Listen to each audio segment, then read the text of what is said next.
Hello guys, welcome. Collective reading tayo ngayon. So tingnan natin kung ano yung current energy ng person mo para to sa mga no contact situation na nakikibalita sa mga person nila.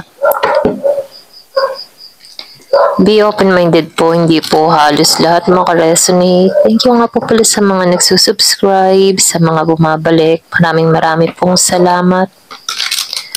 Give it a message for collective. Ano yung current energy ng person mo?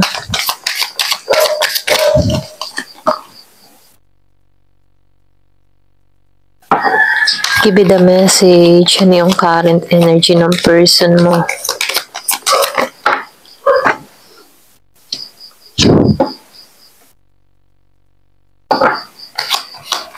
Give it a message.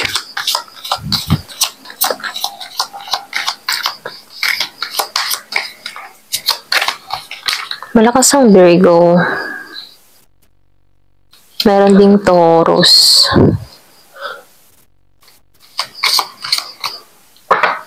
Meron ako nakikitang Taurus, malakas, Virgo.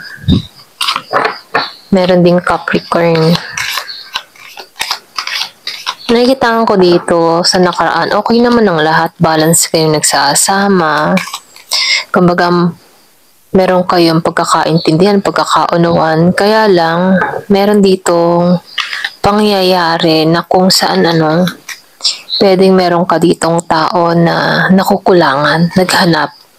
Or pwede rin sabihin ay sa umpisa, balance kayo, nagkakaintindihan kayo, pero dahil meron siyang pag-uugali na ayaw pa niyang matali, or pwede rin sabihin na gusto niya malaya sa sitwasyon, meron kang tao dito na hindi pa priority yung talagang pangmatagalan. So nakikitaan ko dito, ito yung naging main issue sa inyo. Pero kung titingnan dito, okay naman kayo dito, maganda yung samahan. Kaya lang meron ka ditong tao na hindi makontento, gusto maging malaya. Nakikitaan ko dito, ikaw yung tipo ng tao na matalino, madasalin. Ikaw rin yung tipo ng tao na marami kang kaalaman, okay?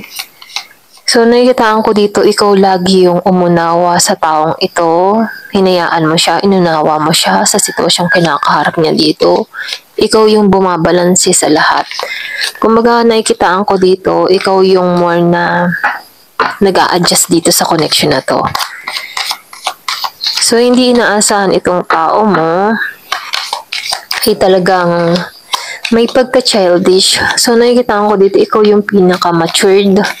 Or mas sa inyong dalawa, mas grow ka sa kanya. Okay? Mas matured ka mag-isip. Mas meron kang pangarap about sa future. Samantalang itong tao mo, hindi ganon. Okay? Ito lang nakikita ko dito. So, nakikita ko dito, yung iba sa inyo, ngayon, yung nararamdaman mo ngayon, yung bang tipo na hindi mo maintindihan kung ano ba ang may mararamdaman mo sa tao na to. Kasi itong tao mo, naging tapat ka dito, pero marami siyang kalokohan, marami siyang nilihim sa'yo. Okay? Meron ako nakikitang lihim, tinago. Meron deception, okay? So, nakikita ko dito, meron siyang tinago, niloko sa'yo. Okay? May panlulokong ginawa to sa'yo. So, malakas yung Scorpio. So, nakikitaan ko dito, totoo yung naging hangarin mo sa tao na ito. Kaya lang may pandilin lang. Ito lang nakikita ko.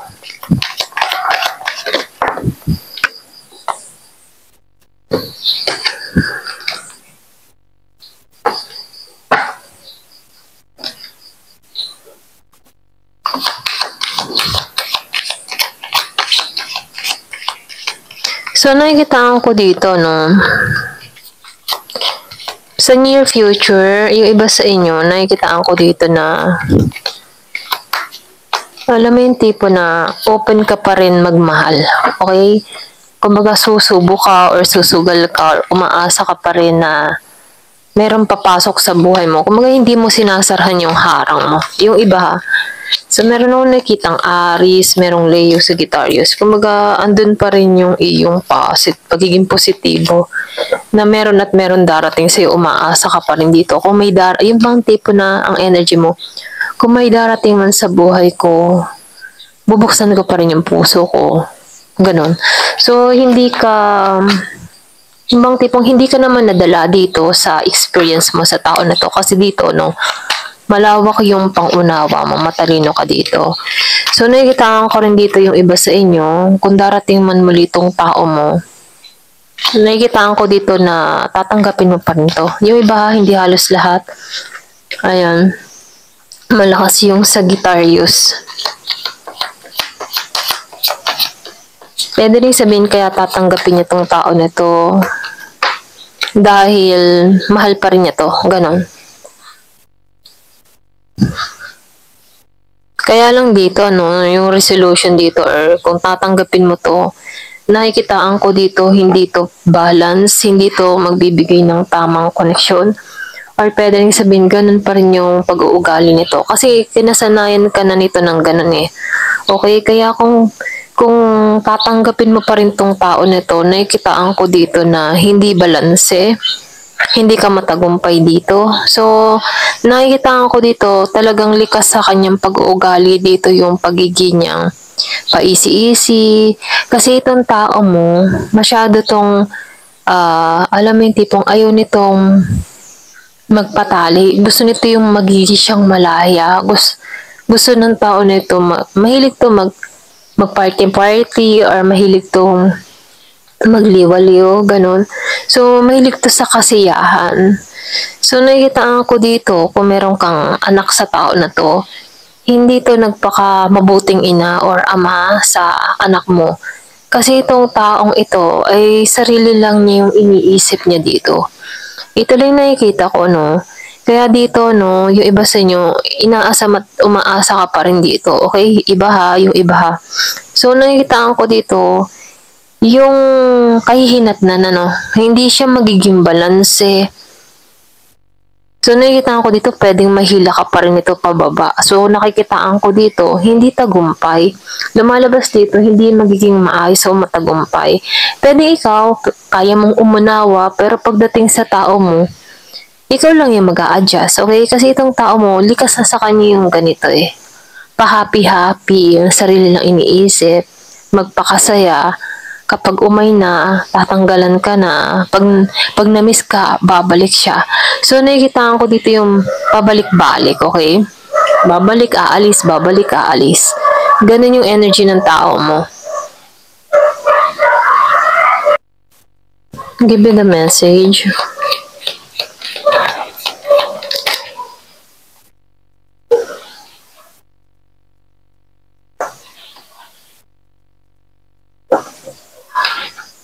So, lumalabas dito, no?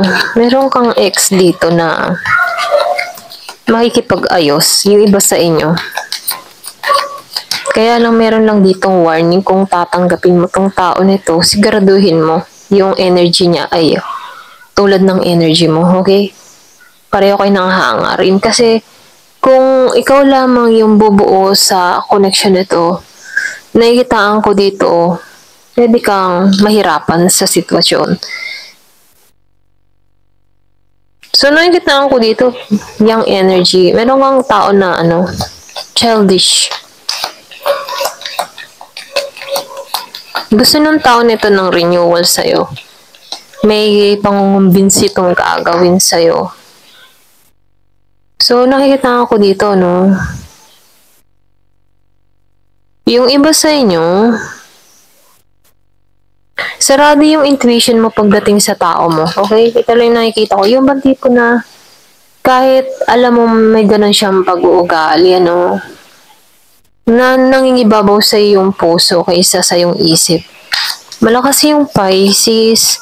Hindi halos lahat sa part na to. Ito lang yung nakikita ko dito. So, hindi naman kayo pare-pareho ng zodiac sign at ng energy. So, ikaw yung makakatukoy kung energy mo tong tinutukoy ko. Ayan. Dahil ito lang yung nakikita ko dito.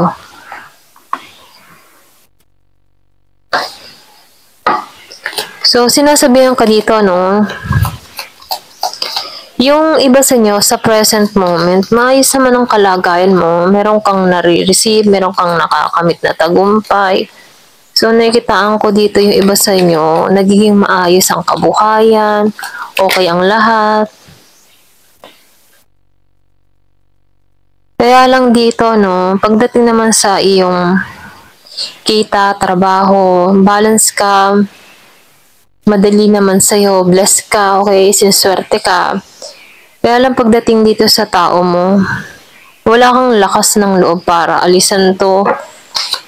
Yung iba sa inyo, nakikitaan ko dito na kung wala kayong contact ng tao nito, nalulungkot ka pa rin dito. Ito lang nakikita ko, no, umaasa ka pa rin na magbabalik to. Ayan. Yung iba sa inyo, nag-message ka sa tao mo. Ikaw na mismo yung nag-message. Pero dito, no, sarado yung isip kasi niya dito. Ito lang yung mensahe, ano. Sarado yung kanyang kaisipan dito.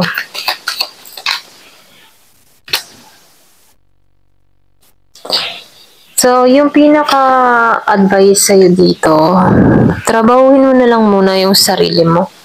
Or mag-focus ka sa mga goal mo. Mag-focus ka sa sarili mong paglago. Kasi nakikitaan ko dito, ito yung distraction sa'yo, yung person mo. Kung hanggang ngayon iniisip mo pa rin to, hindi ka makatungo sa talagang destination mo dahil ito yung humihila sa'yo, itong past mo. So, sinasabihan ka dito, swerte ka, okay? Swerte ka pagdating sa trabaho mo, swerte ka kung saan ka man pumupunta, okay? Kaya lang, pagdating dito sa tao mo, ito yung humihila kung bakit nawawalan ka ng focus sa mga pangarap mo, sa goal mo, o sa ano man gusto mong gawin, okay? So, sinasabihan ka lang dito na ito yung kailangan mong ayusin sa sarili mo, focus ka sa sarili mo, sa pangarap mo, ganyan. At sa mga minimithi mo sa buhay. Okay?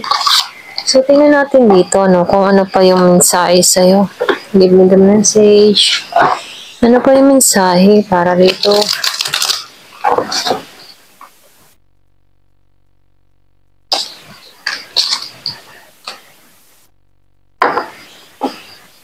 Give me the message. Ano yung mensahe para sa'yo?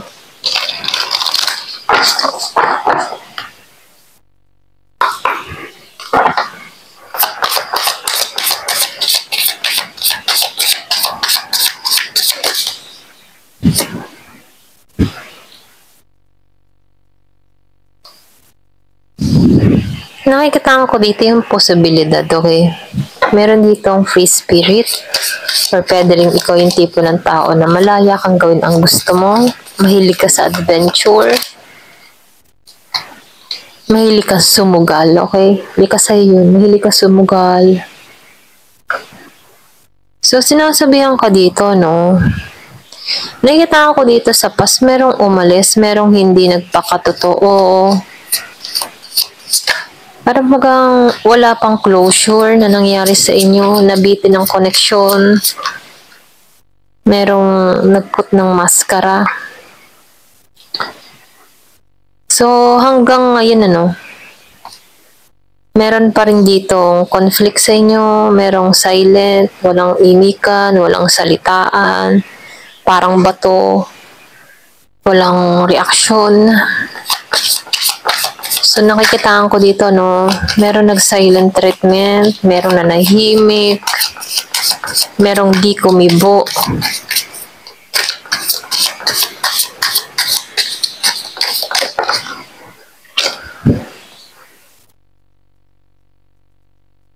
Talaga may umaasa dito. Ito lang nakikita ko. Meron nagmamanifest. Pwedeng umaasa siya magbalik tong tao niya. Nandun pa rin yung faith niya na magbabalik siya dito. Yung iba kasi sa inyo, hanggang ngayon gusto pa rin yung person niya. Siguro dahil talagang gusto niya talaga to or meron siyang naramdaman na kakaiba para sa taong ito. Kung gusto mo talaga tong tao mo, pagdasal mo. Okay? Yun lang yung pinaka mas matinding pamamaraan. Okay? Pray. Pagdasal mo na magbago itong tao mo na magkaroon ng pangunawa sa sitwasyon, magbalik sa'yo kung gustong gusto mo talaga to. Pero kung halimbawa hindi pa rin to ipinagkakalob sa'yo, so makinig ka na, okay? Kasi may dahilan si God kung bakit hindi niya to nilalapit sa'yo. Mas gusto niya na mapabuti ka or pwede rin meron siyang ibibigay na mas tama para sa'yo. Kasi kahit anong pilit natin sa mga gusto natin, kapag si God na yung kumilos, wala tayong magagawa. Ayan, ito lang yung mensahe, no?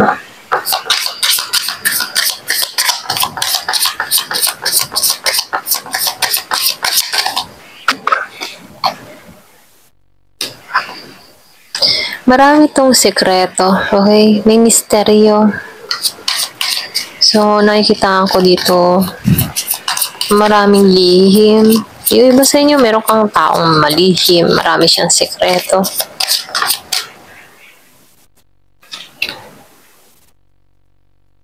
So, nakikita ko dito, no?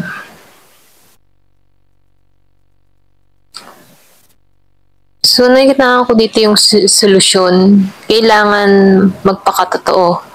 Or pwede rin sabihin na kailangan tanggalin na yung mga lihim dito at magsalita na kasi meron ditong nanahimik. So, nakikita ko dito kailangan sa inyong dalawa ay mag-usap ng maayos or yung bang sabihin yung saloobin, yung totoong nararamdaman. So, pag sinubukan mo to, sa taong ito, kasi pareho naman kayo ng nararamdaman dito. Pero kapag halimbawa dinedma ka pa rin dito, let go mo na to. Huwag mong sayangin yung oras mo.